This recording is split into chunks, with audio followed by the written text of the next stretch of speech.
What is happening, guys? Welcome back to Redbridge Garage, and today we're looking at another e-bike. This is the Jansno X60. So you know we always have a problem pronouncing these companies, but this is a pretty cool, unique looking bike, and that's what I like about the whole e-bike world. There's so many different weird and crazy bikes, and this is one of them. So what's different about this bike is it is a two-wheel drive bike. It has a quick button select for that on the handlebars. And that's another thing that's different, is every e-bike I've had that was two-wheel drive, you had to hold down a button for a while or go into the settings and change it. This is a dedicated hardware button that you just click. It's in two-wheel drive. So that's pretty sweet about this particular bike. So this bike is also different because it's steel over aluminum. Of course, a lot of these e-bikes that you get are a aluminum construction. This one has a steel frame, and I'm not sure why they chose to go with steel, but it is a little bit different feature. Has a pretty decent sized battery, and we're going to go through all the features of this e-bike and show you what it's about. We're going to take it on a ride and then tell you our final thoughts at the end of it. Now this is a greenish blue color. It does have like a translucent paint job on it, so it does change colors depending on the light that you're in. I do like the steel Jansno plate that it has, the white. It's just a cool little feature. So over the features, it is your normal 7-speed Shimano cassette on the rear. So it's your, about every e-bike has this shifter on the handlebar as well as the cassette. 7-speed, good reliable 7-speed cassette. So this one does have front and rear suspensions. You can see the front forks are non-adjustable, non-lockable. So what you get is what it is. And it's good for around a 200, a little higher person. And then it has a gas rear shock. Now you can buy better upgrades for these on Amazon, because these are like mountain bike shocks on the back of these. But all in all, it's pretty good out of the box. I will say it is rated for 330 pounds, but I don't think a 330 pound rider would actually want to ride this because of the front forks. Doesn't have the kind of strength to be holding a 330 pound person. Onto the powertrain, it does have front and rear aluminum wheels, which is nice. I like aluminum wheels over spokes. It's less upkeep in the future. You don't have to worry about a spoke breaking or running tubes in your tires. And it comes with these Sun tires. These are kind of an all-terrain type tire. They're, you know, kind of do-all type tire. So if you're going to be riding off-road a lot, I would say to buy a more aggressive tire once these wear out. But I don't think this is an off-road dedicated bike. I just think this is a good bike that'll get you up hills because it's two-wheel drive, and it's going to get you through some lighter trails, but this is a good commute bike or something. So right off the bat, the battery is in the frame here. It sleeves down. You can see you just unlock it, slide it right out, and it has the specs of the battery right on top. It is a 23 amp hour battery, gives you about 23 to 30 miles of range on throttle only and pedaling. So you can expect around 30 with throttle only, you know, significantly higher the more pedaling you add to it. It is a 54.6 volt charging volts is what it'll do, and then it runs at 48 volts. Pretty decent sized battery. You could buy a second battery, of course, slide it in and out. I know a lot of people that have these bikes that actually have multiple batteries for campsites and stuff, so they don't got to worry about charging them up. All the electronics, all the controllers is under the seat. You will have to unbolt the seat if you want to access that stuff, but there shouldn't be no need in doing that. It has a nice like saddle leather seat. I think the whole bike looks really good. They did a really good job on it. And then of course you have your LED tail light that has the LED turn signals. And then you also have an LED large motorcycle size headlight, which is nice because a lot of these e-bikes come with small headlights. This one's got a bigger one. The horn is built into the back of the headlight. And then it has LED turn signals on the front as well. So if your state requires you to have any kind of turn signals, this is going to be legal. You can see there's a decent amount of open space under the battery there. No real need to bring that up, but you know, it's there. This even has a steel swing arm on it. So everything, it's a full steel construction bike.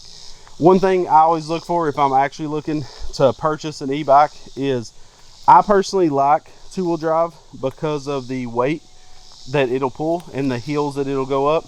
I like aluminum wheels. This one checks both those boxes, and hydraulic front and rear disc brakes. That's a huge deal. And like I say in every one of these videos, if you actually buy one of these bikes and you're in the market for one, I would buy extra brake pads right off the bat and keep them on the shelf. That's the main thing that wears out on these, and you're going to want to definitely do that. So as we go up to the handlebars, it does have an RFID style screen, so you can put in a password, or it comes with 2 RFID cards, and I've heard that you can program your phone to unlock the screen as well. I haven't set up my phone, and I don't even plan on doing that. I don't like having a bunch of weird apps on my phone, so we're not going to do that. But on the controls, if we're starting left to right, you have the dedicated 2-wheel drive button. Right under it, you have turn signals, and right under that, you have horn. Then we go on to the main powertrain controls. We have the plus and minus, which is going to be your power levels 1 through 5, 0 being nothing. Then we have the headlight button, main power button, and then the information, which cycles through whether you want to see trip, miles. It'll actually do amperage that's running right now, watts that it's pushing out, and things like that.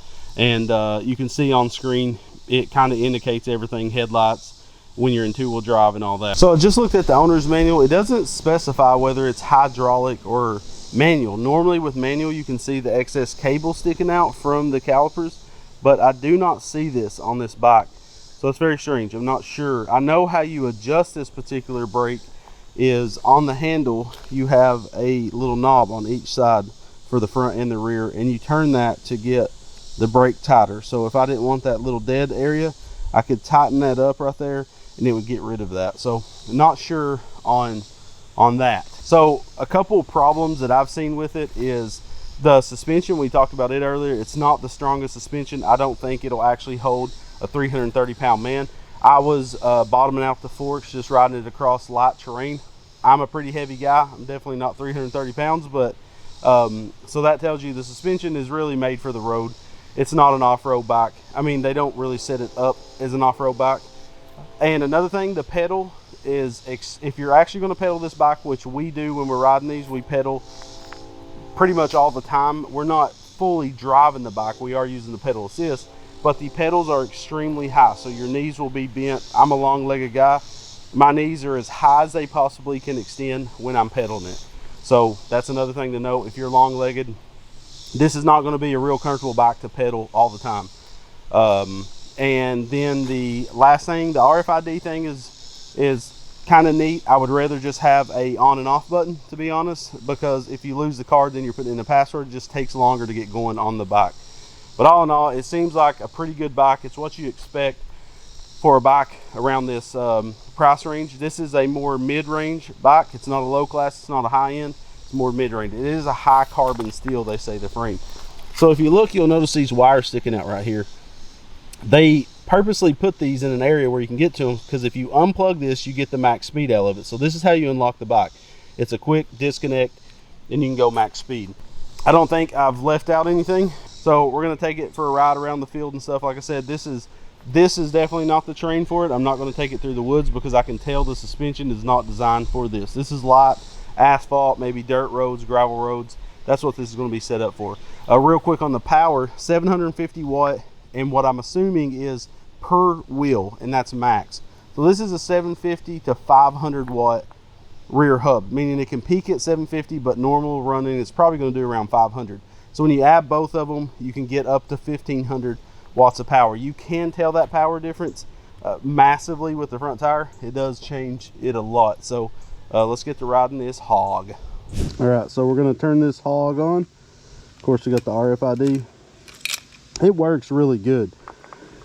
So I'm going to just go right to 5. This is a 750 watt. Again, you have the dedicated button for the 2-wheel drive. We're going to start out in 1-wheel drive.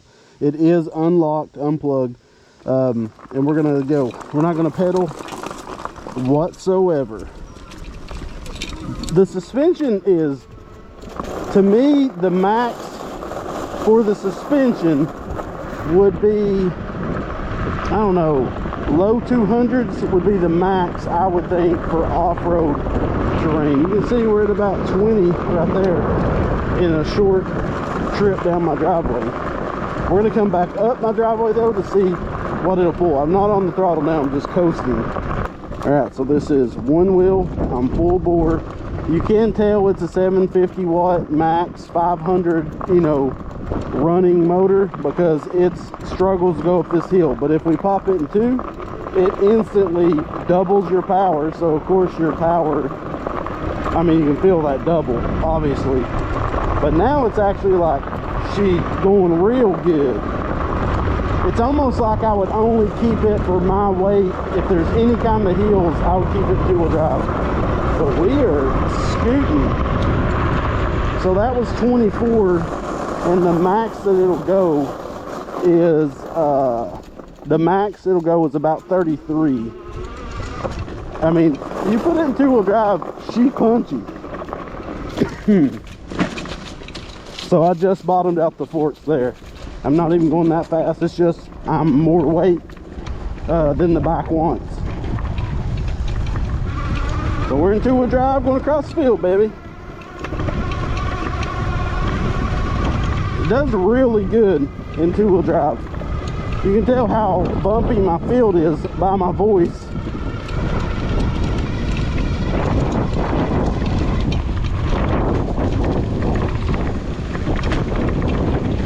Bottomed out, bottomed out, bottomed out. All right, now this is a decent little climb, but in two-wheel drive, it's no problem. You're just not gonna, I mean, I'm going 10 up the hill and still gaining, you know, slowly.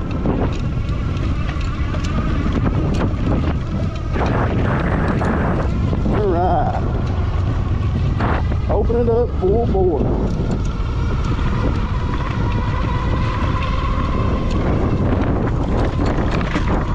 Oh man, I do not like the bottom out on the forks, and it's just my weight, of course. Like Lonnie could ride this bike, he'd be happy with it, it would work great. So I was saying about the whole knee thing, your knees being up high, like this is what's crazy. Look at my knee, how high it is. That's at the top of the pedal reach. It is very uncomfortable to pedal for my leg size on this bike. I will say that. This would, if you're long-legged, I would probably still steer clear of this bike, honestly. But I mean, really, most people buying these electric bikes aren't pedaling. I mean, a lot of say like, hey, I'm going to pedal some, but you're probably not going to. You're going to have so much fun just gassing it around. And I don't want to take it in the woods because I'm not trying to beat the forks to death. But I mean, it'll spin the front tire taking off. You can see, I mean, it'll spin the front tire. But ton of power. I mean, it's all the power you need in two-wheel drive. One-wheel drive would be great for lighter person, obviously, or even asphalt. Like if I was on straight asphalt, I'd be running this thing in single motor to optimize my battery. This is a rough spot through here. Yeah, and so that's my main complaint, is for the size rating they give it, you know, the suspension. But again, if I was not such a big boy, it'd be fine. Display, I mean, it's a bright, you know, 85-degree day today, and I can completely see the screen. Like, no problem seeing the screen. I don't know how it's coming off on camera, but I'm just going through the screen seeing what stuff does. Yeah, so the amps and watts doesn't do anything on my particular screen. Okay. So I'm imagining these forks are just spring forks. They're not like oil or anything. It climbed that little hill pretty well. But all in all, it's a pretty decent bike. For a bigger guy, I would think that you would go for something that's more,